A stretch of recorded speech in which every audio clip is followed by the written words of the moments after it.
Hello everyone, thank you for coming. And we are very excited to share our research at DevCon. Our presentation today is to talk about the security of smart speakers. We found and exploited some vulnerabilities to attack some smart speakers, such as Xiaomi AI speaker and Amazon Echo. First, please let me introduce my teammate and myself. HuiYu is a security researcher at Tencent team. He has found several vulnerabilities in Android, and he was the speaker of Hacking Box, and he worked with us to complete all the work of whole study. Unfortunately, he is not hangover today. And this is my teammate Chen Wenxiang. He is also a security researcher from Tencent team, and he is on top 100 what had list of AMS. And he wrote a book named What Had to Talk About Web Browser Security. And my name is HuiYu, and you can communicate. I'm a security researcher at Tencent team, and also a bug hunter, winner of GeekPwn, and speaker of Hacking in the Box and POC. And here we would like to thank some people, especially NAG2 and GMXP. They gave us another support. Next, let me introduce the Tencent team. Our team comes from Tencent Security Platform Department.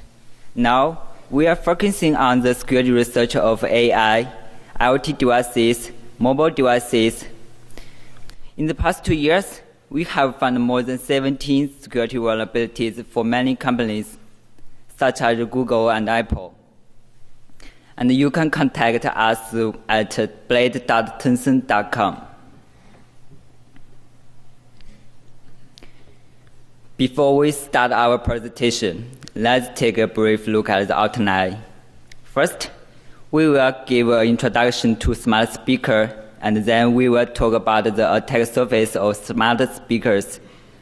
Then we will share the details of remote attack Xiaomi AI speaker and how to break in Amazon Echo. At last, we will summarize our research. Smart speakers is the most popular smart home devices in the past 2 years. Amazon, Google, Apple, and some Chinese vendors have released their own smart speaker products. The Amazon Echo family is the most popular smart speaker on the market. It has more than 30 million users, and many people are very interested in its security, so we choose our research target. Another research target is Xiaomi AI speaker. Xiaomi AI speaker is very popular in China because it can control many smart devices in Xiaomi ecosystems. Next, let's briefly analyze the attack surface of the smart speaker. In smart speaker architecture, it mainly includes 3 parts. The first part is smart speaker device, the second is the cloud server, and the last is mobile phone application. The attack surface of this architecture contains many parts. The first part is the hardware interface and the network walls of the speaker device. The second part is the security of the mobile phone application. The third part is the security of the cloud server, and the last part is the security of the communication protocol between them. Then I will talk about how we can explore multi-temporal vulnerabilities to remote attack Xiaomi AI speaker. These include 5 parts. Xiaomi AI speaker had a built-in system based on OpenWRT. Its SH service was disabled, and the firmware of the speaker can be downloaded easily by a HTTP request. But we cannot replace the firmware with man-in-the-media attacks because of its security mechanism. In addition, it opens up some network ports, and the 54321 is the communication port of the MIOS protocol.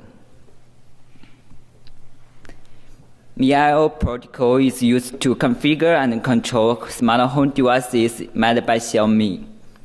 It is an encrypted binary protocol.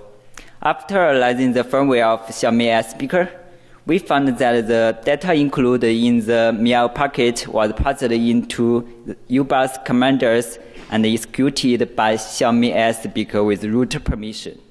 So, if we can simulate a Xiaomi smart device to communicate with the Xiaomi AI speaker, we can use this protocol to execute a root commander, which is a root commander execution vulnerability in NAND.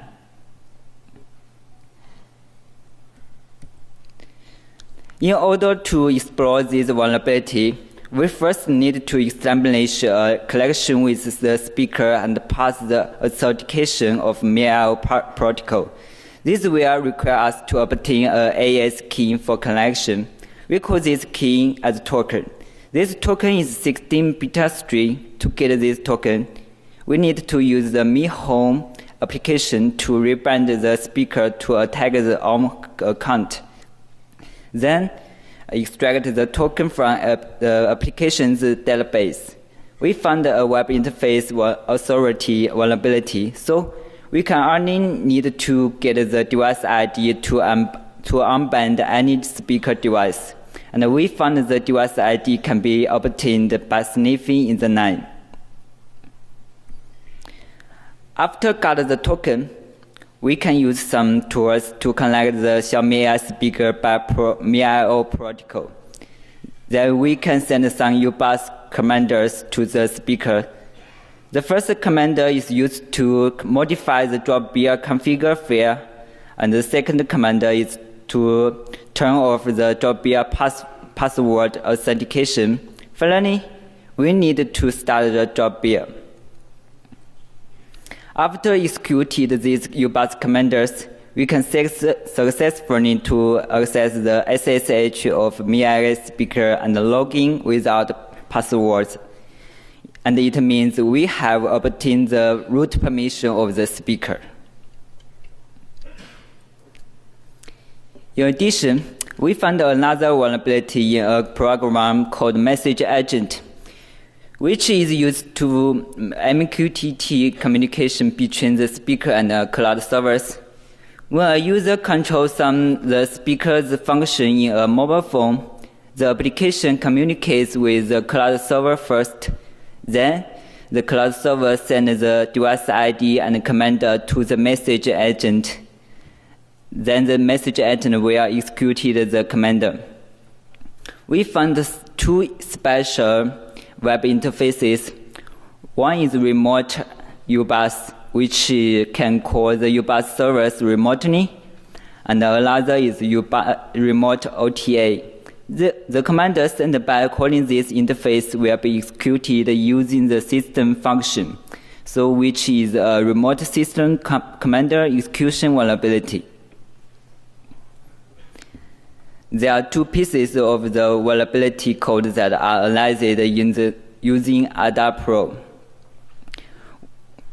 One that finally calls the UBus servers, and the second finally invokes the system function. Since these two vulnerable web interfaces have identity authentication, if we want to explore this vulnerable remotely, we have to get the user's cookie for the speaking binding. In the net research, we found two XS vulnerabilities in account.xiaomi.com, which allow us to remotely steal a large number of MIO speaker users' cookies.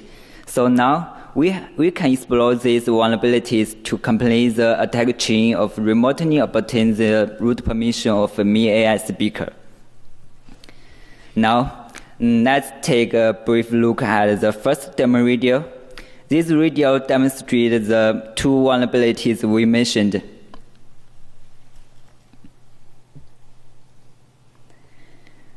The first part of the video demonstrates the connecting to the speaker via SSH in the NAND and control it play a piece of audio.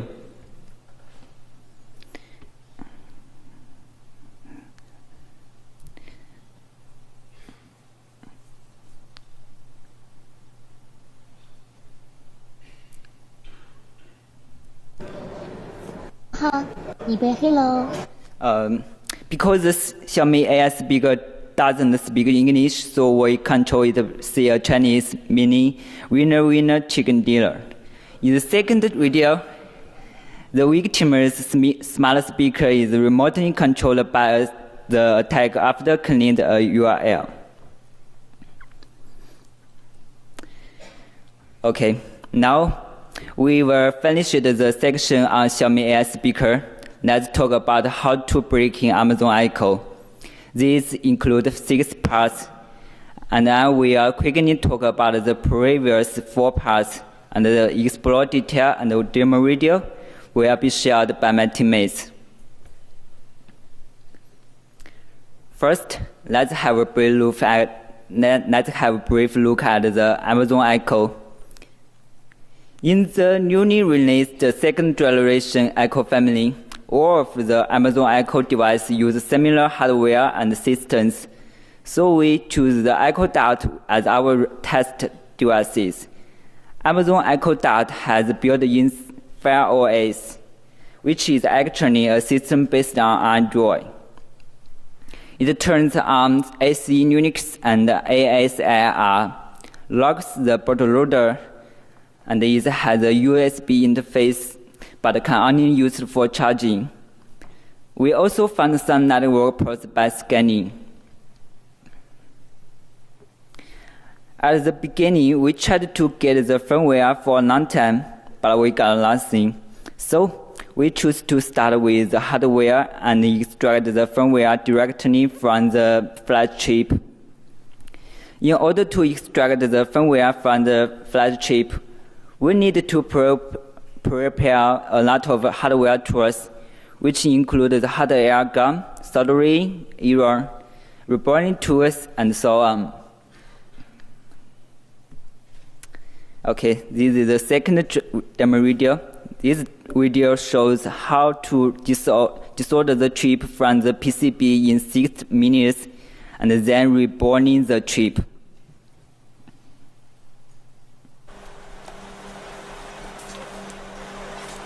To save time, we doubled the video speed.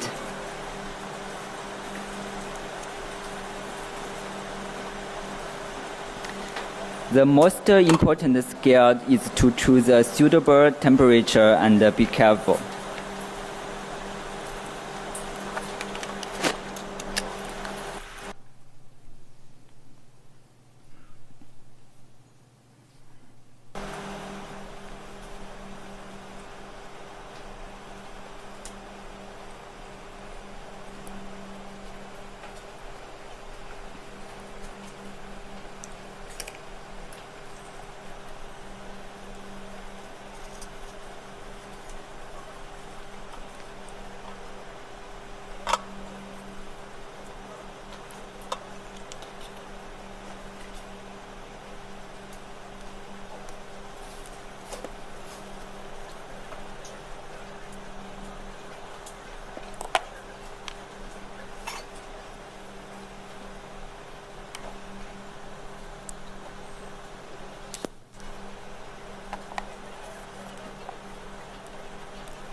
Okay.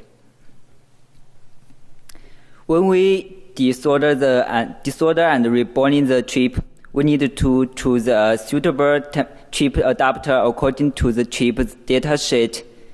Amazon Echo uses the BGA221 package EMCP chip, which we can easily buy an adapter on Taobao or eBay.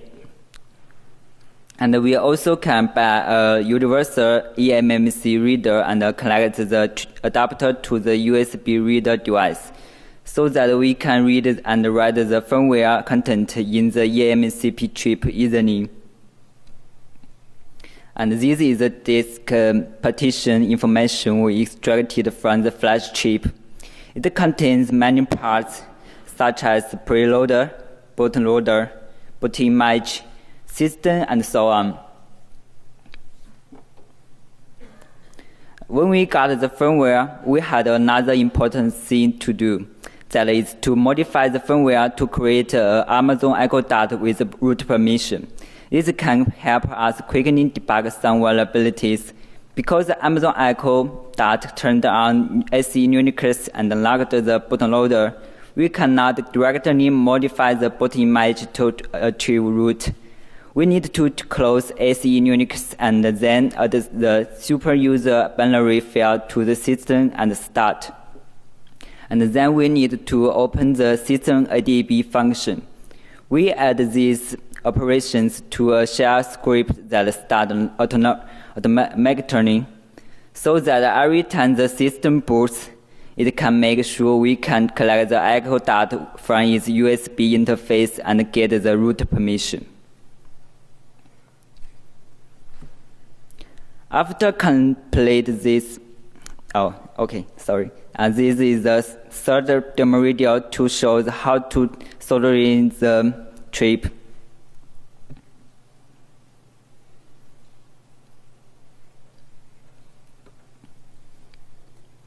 After completing this modification, we need to resolder the flash chip back to the PCB. This video demonstrates how to resolder the chip back to the PCB in 3 minutes. And to save time, we also doubled the video speed.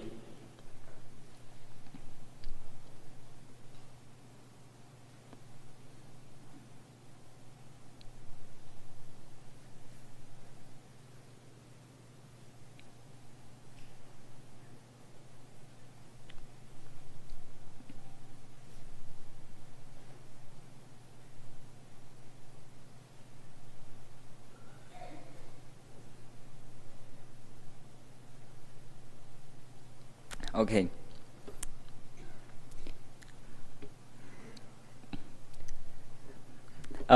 Before we complete these operations, we have got rooted Echo Dot. And okay, my part is over.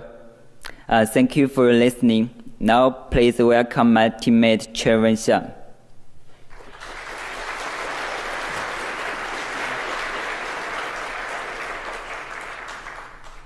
Okay, hello everyone. Now I'm going to give a talk about how to turn Amazon Echo to an eavesdropping device on the basis of software. Earlier, my partner has given a great talk about how to hack into the Echo device on the basis of hardware. The physical hack is very important. Without that, exploiting will be much difficult for me. So how many steps would it take to hack into a device? The first, attacker exploits it, and then the victim connects to the hacker, and next, the hacker do whatever he or she wants to do. Yes, the step is simple, but on a well-protected system, things will get a little complicated. Since we already got the firmware and debug environment, we are able to check the restrictions that Amazon has set up for us. So first, please allow me to introduce protections we need to bypass first. There are 3 firewalls or firewall-like things. The system uses IP tables to allow only a few ports from accepting connections, and the SE Linux is also enabled. We managed to find a binary with high privileges to bypass it. This binary is a vulnerable program shown in the picture, and it has a web server activated. To communicate with it, we must pass a client-authenticated TLS handshake. That means we must get the certificates and other things. But those certs are all obtained from the cloud synchronizing. In other words, we need to get the cloud synchronizing information of other devices. So attacker is always happy to see there's a web server available. That explains why we choose this binary to be our target. In the next few slides, please allow me to introduce some background information so we can go through these things more clearly.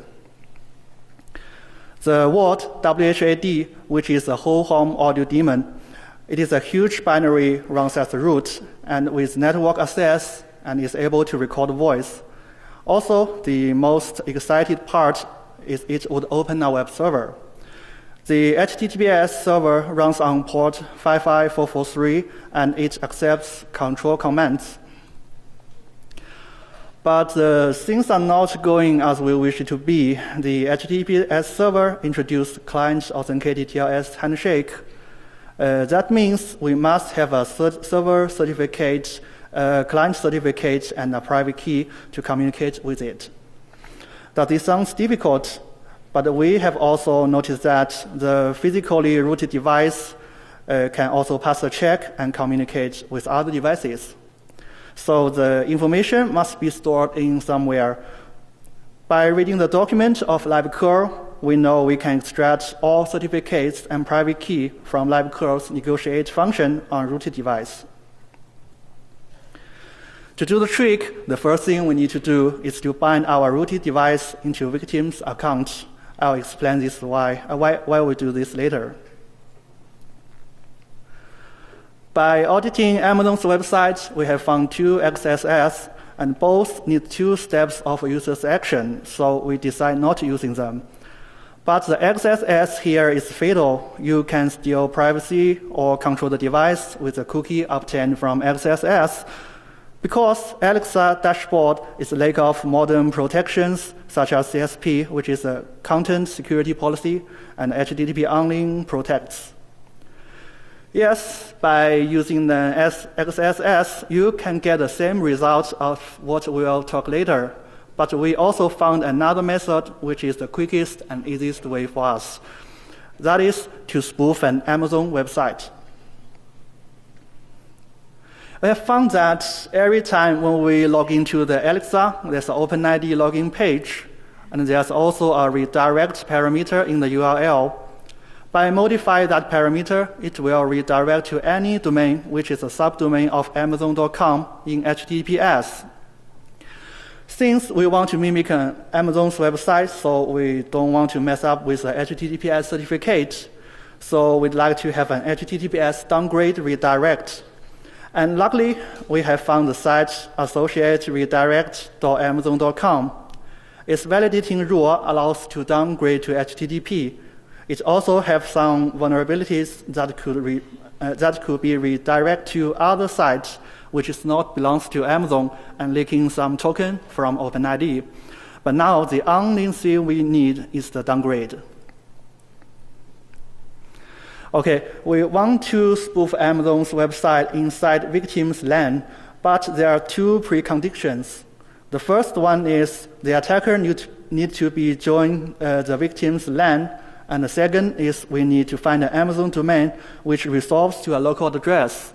And the attacker can be joined into the LAN with that IP address. And both are not hard to be satisfied.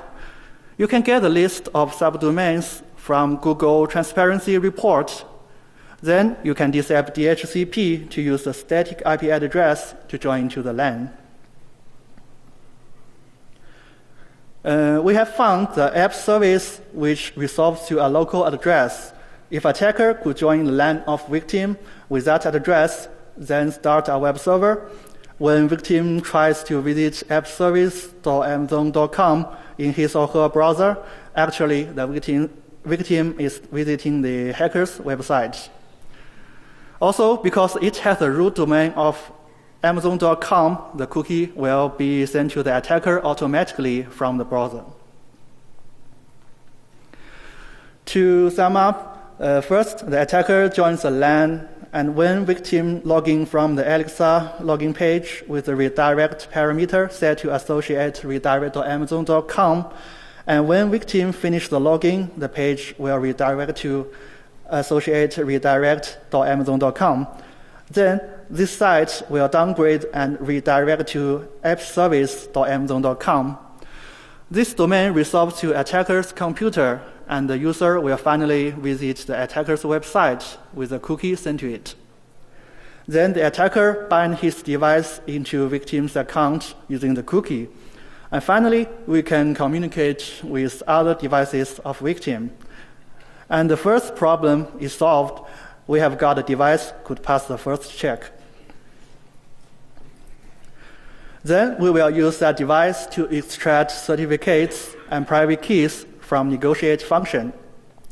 But first, I'd like to show you a simple picture about the architecture, which shows how Word gets the device info when it starts and why we need to bind it into victim's account first. If you have many devices in your account, they will group as a cluster automatically. When Alexa D starts, it will obtain information from Amazon server, and when Word starts, it will get those information from Alexa D. And when a device wants to update something, the Alexa D will notify the Amazon server, and the server will later notify all other devices in that cluster to synchronize. Because the key will change when Word starts, to automate the exploiting later, we choose to patch the Word. The Word will periodically send an HTTPS request to other devices to know if they are still online. By replacing the negotiate function to the assembly code written by us, we can dump the certificates to a local file. It is simple and violent, but anyhow it works. So we don't need to crack the complex algorithm. Since everything is taking place on attacker's device, to simplify the environment, we have disabled all protections on the physically hacked device. The code is a little complicated, so we are not going to talk about this now. You may check our GitHub page to get the full code in assembly. So in another word, we try to dump those things to 3 files and use them later in the attack.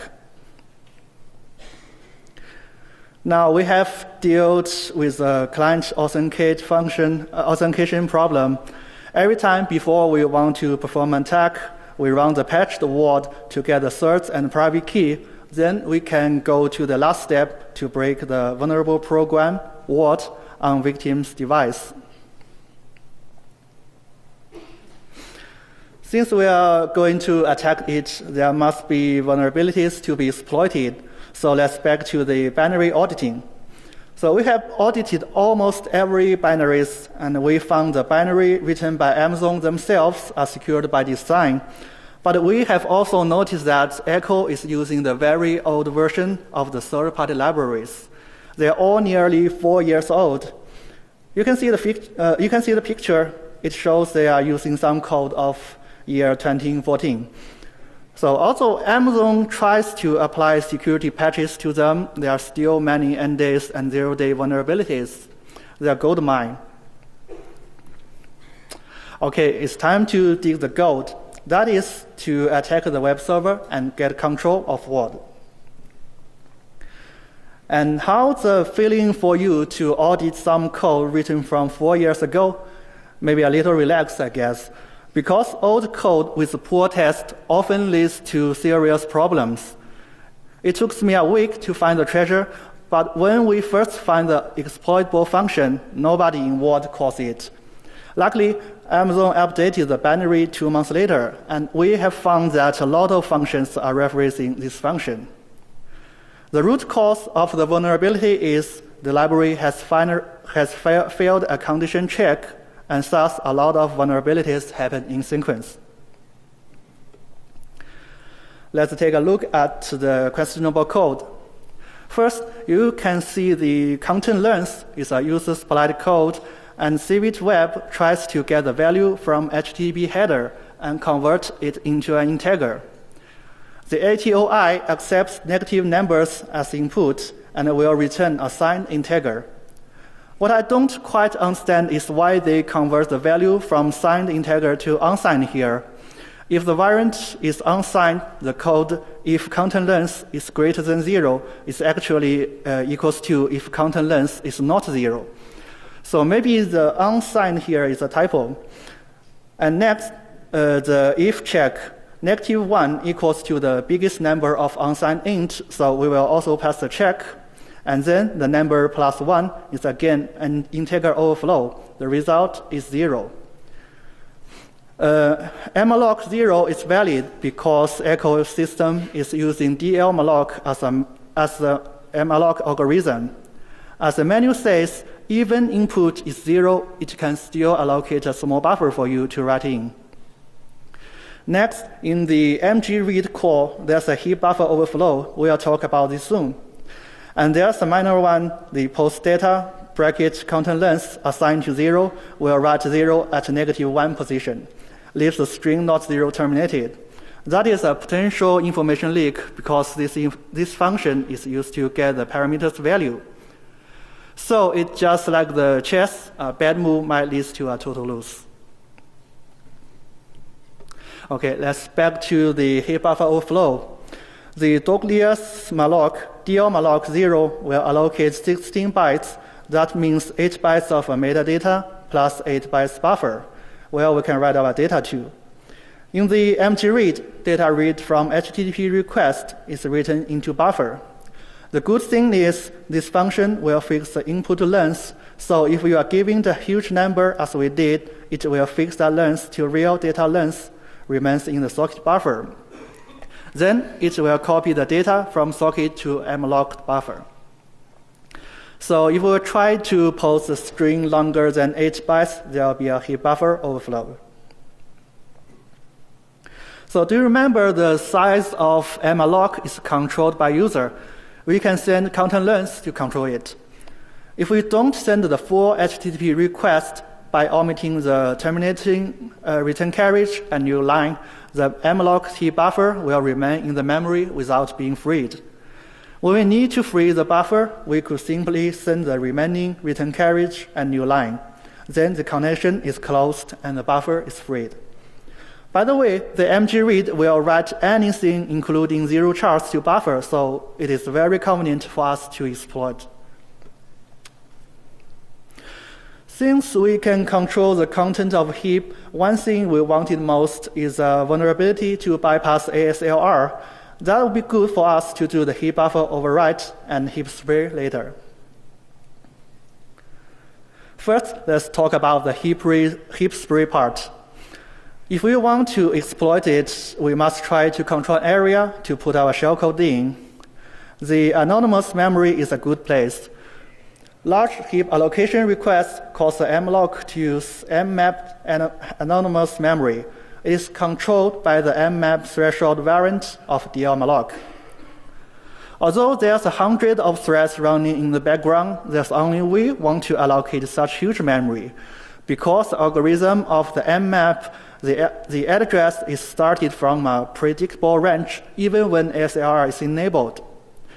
You may check the article in our reference in the last page of these slides to know the detail. In our case, we have got an address that has a good chance to be allocated. We have got this value by just run the program again and again, and it is an experience value.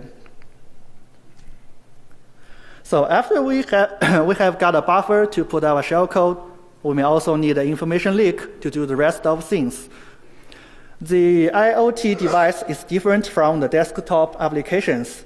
There's no screen for us to know the results.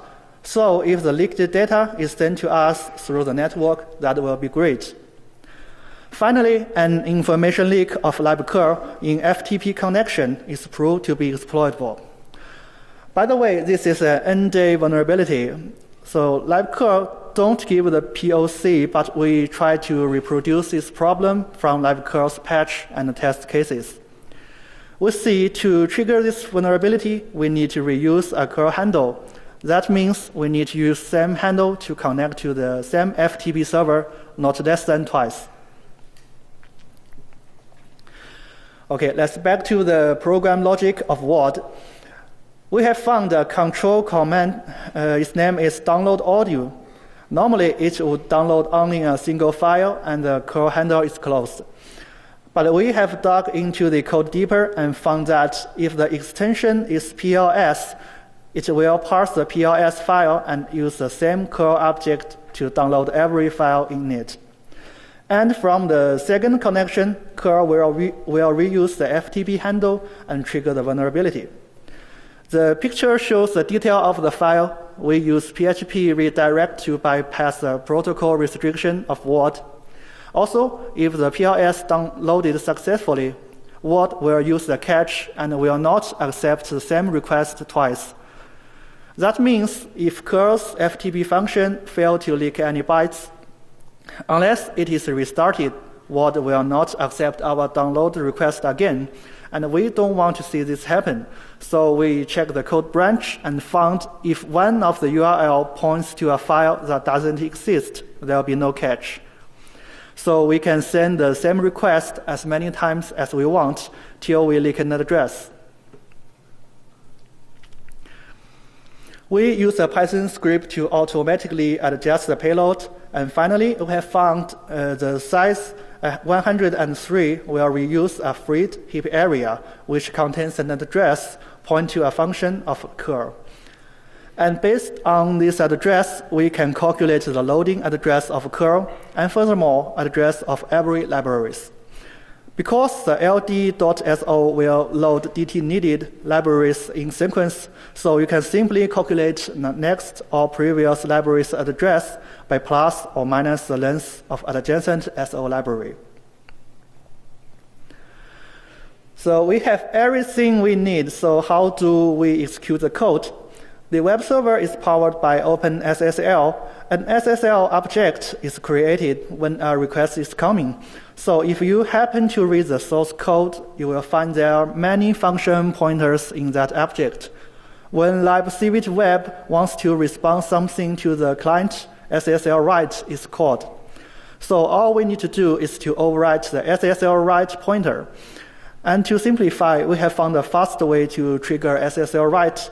It was send more form HTTP version. Well, this is a code in the older version of libcvdweb. This code only works safely in Linux. You may try what will happen if you compile it in Visual Studio. In summary, we have got 6 attacking primitives. The first one is to restart the world, so we can cause an exception in world in case we can't leak the address or stuck for a long time. We may want to restart the program and give it another try. And other 5 primitives are also listed here. So now all we need to do is to compile them to get a remote code execution. So now it's time to Pong. I have to say it has a possibility to fail because the background threads are messing up the heap. And another reason is in the last step, the memory condition is a little like to fall into a risk condition problem. We have a connection to overwrite the SSL object of another connection. If anything of the thread being written is called before the overwritten is done, it will fail. Or if any background thread calls the SIG-SAG-V, that's a fail too. For a 4 bytes testing gadget, we have 14% chance to set the PC value to it. But the real-life gadget is 6 times longer, and the success rate is down to about 8%. But the good news is WARD will respond after it will. Sorry. The good news is WARD will be respond after crash automatically, so we can do the exploit again and again. That is to entrust the hack to time. The average success time is about 30 minutes in our laboratory with about 10 tries. If we can control the PC, we need the last thing to start the eavesdropping. That means a shellcode. We use function offset from library plus leaked library's load address to get the function address in memory. We added 2 handlers for SIG-SAG-V and SIG-abort, with infinite loop in our shellcode to prevent any background threads from crashing the process. We have also nulled the length of metadata of the memory page where shellcode are placed to prevent this page from being freed. We try to use the class audio recorder to record the voice and send it by TCP to attacker. And the voice is recorded in PCM format. And the shellcode could be found in our GitHub page too. And finally, you can see we have dealt with every problem. What is now turning into an eavesdropping program is eavesdropping in the background and sending every voice data to the attacker. Do you want to watch the video? Of course, we have prepared a demo video which shows the whole story.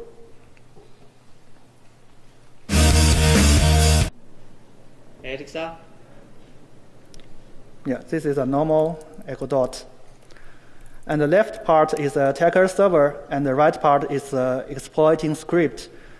When the exploit succeeds, the victim will connect to us, and you can see the log is shown on the left.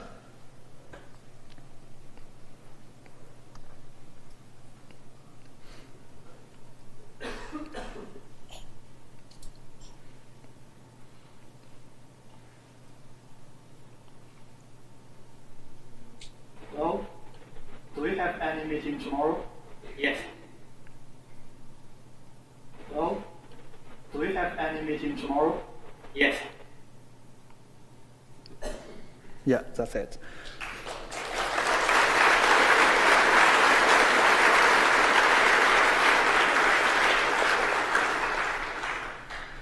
So you don't need to worry about this. The vulnerabilities we have found have all reported to the developers and fixed in the June 2018. Amazon has already automatically updated Echo devices with security patches, and the vulnerabilities we have mentioned are already all fixed. And you can find the code and contact information on our GitHub page. And last, a little hack tips from our experience.